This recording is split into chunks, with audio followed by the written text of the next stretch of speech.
se do vinë Cingales, Bangladeshas e të tjerë.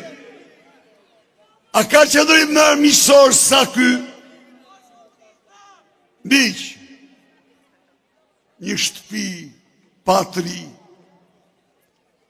është shtëpi pa të ardhme, një shtëpi pa djep është derë mbyllur nesër. Edhe Flori po t'i ketë muret, ajo muze mund të bëhet, por shtëpi s'bëhet kurrë. Prandaj dhe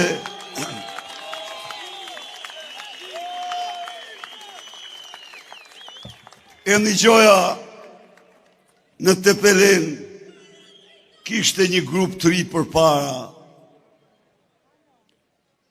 burreci 2 metra i gjatë, edhe u thoshte se me mandatin ton të 4 do të keni nga 2 kilogram far kungulli të qëruara në muaj.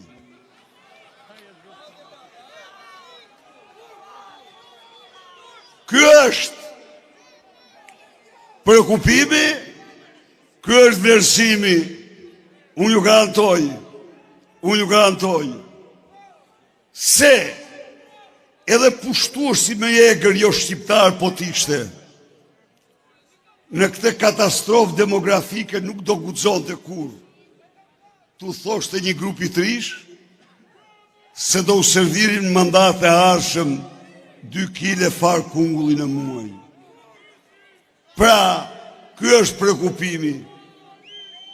Duke ardhur këtu një zonjë të kthesa me përshteti me grusht, e përshteta me 2 gishta. Tani me lejoni t'i them asaj zonje, zonjë, ne mund të kemi mendime të ndryshme, por ne kur, as unë as ti, nuk mund t'jemi për djepin bosh, nuk mund t'jemi që rinia, ëndra e Shqipërisë të ikën, dhe të mbetemi këtu në këtë formë. Dhe këtu nuk mund t'jemi t'u ofrojmë të rive 2 kile far kungullin muaj. Nuk mund t'jemi për cinizma të tilla. Prandaj dhe ata të cilët nuk janë në Shqipëri, nuk janë shqiptar. Jo, Michael Martens nuk është shqiptar, është gjerman, publicist i njohur.